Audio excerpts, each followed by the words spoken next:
கர்த்தர் உன்னை நித்தமும் நடத்தி மாவறட்சியில் திரட்சியை தருவார்.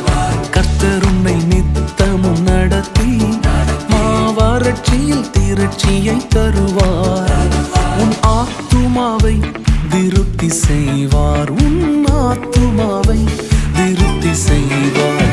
தொடர்ந்து துதி செய் மனமே, உன் மீட்பர் உயிரோடு இருக்கின்றார். தொடர்ந்து துதி செய் மனமே, உன் மீட்பர் உயிரோடு இருக்கின்றார். துதிப்போரை கைவிட மாட்டார்.